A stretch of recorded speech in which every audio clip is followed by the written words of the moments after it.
Yo tout le monde, c'est Hitty et bienvenue dans ce nouveau vlog. Lors de notre 4e soirée de road trip, on a dormi juste ici, à côté du village de Castedale ou Daleu, je sais pas comment on dit, à une aire de pique-nique, vu qu'en fait on était en retard par rapport au couvre-feu. Et c'est ce que je voulais dire, c'est que le couvre-feu ça a du mauvais, c'est-à-dire qu'il faut vite trouver un bon spot où dormir parce que sinon vous vous retrouvez à côté de la route. Mais comme il y a le couvre-feu justement, et ben il n'y a pas beaucoup de monde, pas beaucoup de voitures qui passent sur la route dans la nuit, genre ça s'arrête vers 20h, donc c'est les gens qui travaillent, je suppose, ils rentrent chez eux. Et ensuite de 20h jusqu'à 4h du matin, voire 6h du matin, il n'y a pas de voiture. Et du coup, ben, vous entendez rien, vous entendez pas de passage. Et ça, c'est vraiment cool. Parce qu'en temps normal, quand vous dormez à côté des routes, en fait, il y a beaucoup de passages et c'est assez gênant. Et donc aujourd'hui, c'est notre 5e jour de road trip et on va aller à la cascade d'Ar.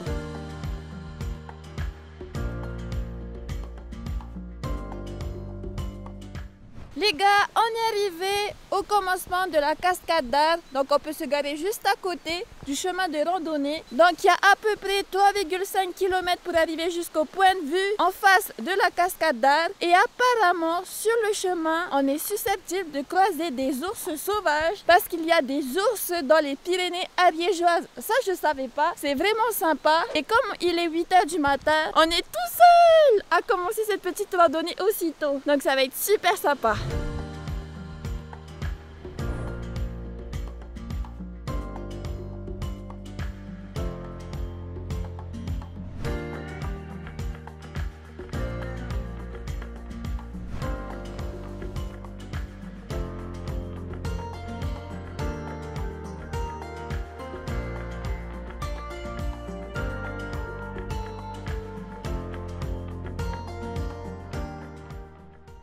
Ça y est, on aperçoit la cascade d'Ar. Oh, je suis choquée les gars. C'est magnifique. Je comprends pourquoi c'est l'une des plus belles cascades de France. C'est parce que c'est vraiment grandiose. C'est officiellement la cascade la plus grande que j'ai jamais vue de ma vie. Et pourtant, j'en ai vu des cascades dans les Pyrénées-Orientales et ici aussi. Là, on a mis 1 heure ou 1h15 pour arriver jusqu'ici à ce point de vue. Et on va s'approcher de la cascade pour bien sûr faire des photos Instagram. Mon Instagram disponible juste ici. Allez vous abonner juste en dessous. Allez, c'est parti les gars. Je suis très excitée. Les gars, oh my god. Oh mon dieu. Cette cascade avec la montagne enneigée juste derrière moi, c'est magnifique. Franchement les Ariégeois, vous avez trop de chance d'avoir une telle cascade près de chez vous. On se réveille là ce matin à 8h et on voit ça. What? Les road trips c'est le feu. Faites des road trips les gars. C'est le feu. C'est le feu. La randonnée, elle est pas très difficile, franchement, comparée aux randonnées que je fais comme la Torre del Far ou encore la Tour de la Madlock.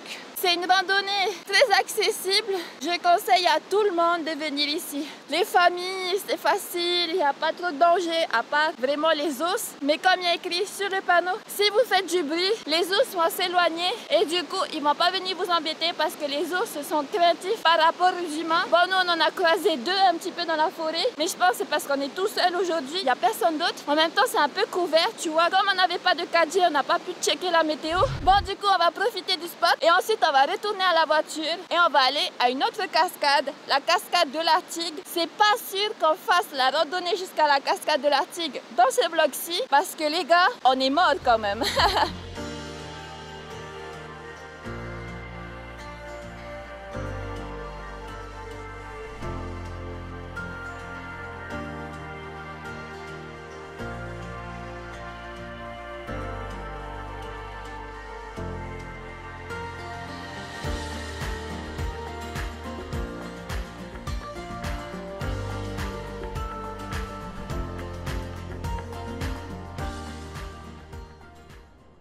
Il y a de la grêle, il y a de la grêle, il y a de la grêle. Il y a de la grêle, ouais. Allez, dépêche-toi. Attends, regarde, filme-moi et moi je te filme. Ah voilà. Ouais. Regarde là, regarde les petites boules. Ouais. Ah oui, il y a de la grêle. Faut vite qu'on descende. Allez, vite, on descend vite. Il y a de la grêle. Franchement, on n'a pas assuré niveau météo. Hein. Ça y est les gars, on est de retour à la voiture. J'ai testé mon poncho avec la grêle là et franchement, il est taquet de bien. J'ai pas eu trop chaud et ça m'a bien couvert par rapport à la grêle et tout. Et par rapport à une petite légère pluie aussi qu'on a eu, franchement mon poncho il était bien. Ça a bien protégé ma caméra principale, mon sac dans lequel j'ai mes objectifs et tout. En gros, ce qui me tient à cœur, tu vois. Franchement, pour revenir, on a mis 30 minutes je crois. Ouais. La cascade elle était trop jolie. C'est la cascade la plus belle que j'ai vue et pourtant si vous regardez mes vlogs depuis longtemps, j'en ai vu plein de cascades. Et comparé à la cascade de la Vis, qui est elle aussi une des plus belles cascades de France, franchement c'est rien. La cascade de l'Ars, elle est carrément loin devant, elle est plus grandiose, elle est plus grande. En plus on peut s'y baigner un peu plus bas. Le problème de la cascade de la Vis, si vous avez vu mon vlog, c'est qu'il y a beaucoup de monde alors qu'ici nous on a quitté vers 8h30 et on était tout seul, il y avait personne. Si vous venez à 11h, là on voit plein de monde garé là, donc préférez venir tôt le matin. Ensuite, ne faites pas comme nous, regardez la météo, s'il va pleuvoir, s'il y a des nuages, parce que la météo est changeante en montagne. Nous, on est allé ce matin, il y avait un ciel très bleu et finalement, il a grêlé en haut. Donc, ne vous fiez pas que aux nuages, fiez-vous aussi à la météo. C'est très important parce qu'en montagne, c'est dur d'aller chercher justement les gens coincés. Donc, faites attention à ça. Et là, on va aller à la cascade de la Tigre. On a 1 heure de route, donc on va s'arrêter pour manger encore local. Et je crois on va dormir là-bas parce que les gars, j'en ai marre de chercher pendant 3 heures un spot où dormir. Du coup les gars, là on vient de s'arrêter sur la route et en fait on a trouvé une petite épicerie boulangerie avec des palmiers 100% bio. C'est vraiment un palmier croquant avec beaucoup de sucre. C'est très caramel et tout. T'as l'impression de croquer dans un caramel en vrai. Validez ce petit palmier. Allez, on continue vers la cascade.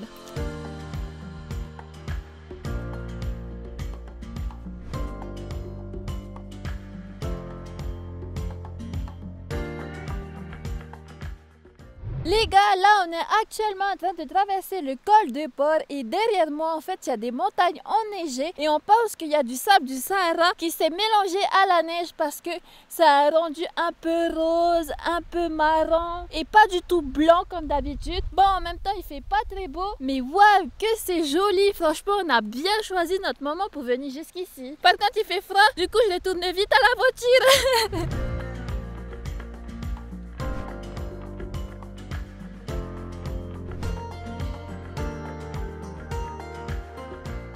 Les gars, là on est dans la ville de Tarascon sur Ariège. Je sais qu'on avait dit qu'on devait aller à la cascade de la Tigre, mais on a décidé de s'arrêter dans cette ville pour pouvoir aller chercher à manger parce qu'on n'a plus rien à manger. Avant d'aller chercher à manger, on s'est arrêté à la tour du Castéa et en fait c'est au-dessus de la ville de Tarascon sur Ariège et du coup on voit toute la ville en ébullition et c'est surtout la tour qui est super belle. Ça me fait penser à la tour d'Elfar qu'on a vue à Toutavel dans les Pyrénées-Orientales, sauf que là c'est au-dessus du village. C'est vraiment stylé ce beau paysage et cette vue sur la ville. Bon, j'avoue, je suis pas trop ville d'habitude, mais là ça va, il y a un côté ville et il y a un côté nature. Bon allez, maintenant il faut vite qu'on aille chercher à manger et qu'on trouve un spot où dormir pour ce soir.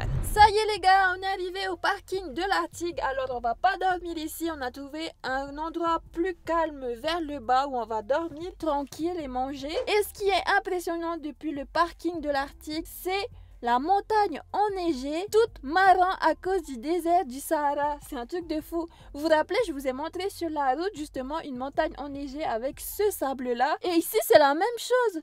C'est trop choquant. Ça va être genre la première fois et la dernière fois de ma vie que je vais voir une montagne enneigée, toute marron, toute rouge plutôt que blanche. Donc ça m'impressionne réellement. Je pense que vous aussi, ça va vous impressionner. Si c'est le cas, n'hésitez pas à me le dire en commentaire juste en dessous. Mais c'est vachement joli. On est arrivé à l'endroit où on va dormir ce soir. Donc c'est une aire de pique-nique juste à côté de la Tigre, la rivière, le ruisseau de la Tigre. J'espère qu'on va pas nous embêter parce qu'apparemment on a vu des gens qui se sont arrêtés là, qui nous ont regardé pour savoir qu'est-ce qu'on faisait et tout. Ben on prépare juste à manger. Et donc ce soir on va manger un peu de canard. Bon, c'est le canard de la dernière fois qu'on a mis dans notre glacière. Et donc on est en train de préparer des pâtes aussi. Enfin, un vrai bon repas après 2 jours en mangeant du fromage et du velouté. Ah, ça fait du bien. Du coup on a des pâtes sauce tomate, la sauce tomate qu'on a utilisée pour notre premier soir de road trip où on a mangé un burger. Et donc normalement c'est une tuerie. Les pâtes c'est toujours moi qui les fais parce que j'adore faire des pâtes, hein. La sauce tomate, elle est moins bonne que la première fois, mais je pense que c'est parce qu'elle est restée longtemps dans la glacière. Et le canard, moi j'aime bien mon canard très très cuit, limite cramé, même si normalement il faut le manger rosé. Oh my god, j'avais trop faim et ça va me coller. Bon, moi je vais terminer de manger. Du coup, j'espère que cette vidéo vous a plu. Si c'est le cas, n'hésitez pas à laisser un gros pouce bleu comme d'habitude, à vous abonner juste en dessous. Et en attendant, je vous fais des bisous. Bon, je sais que normalement cette vidéo devait être terminée, mais elle ne l'est pas, puisque Manu a envie de déguster la bière à l'ail noir qu'on a trouvée au mas d'asile. Santé. Je vais tester alors. Ah ouais. Ah, c'est super spécial. Oh, c'est hyper spécial. C'est très très spécial. On sent le goût de bière, tu sais, mais avec l'ail noir. Du coup, c'est bizarre. Ah, j'aime pas trop. On dirait une IPA. Ail noir, IPA.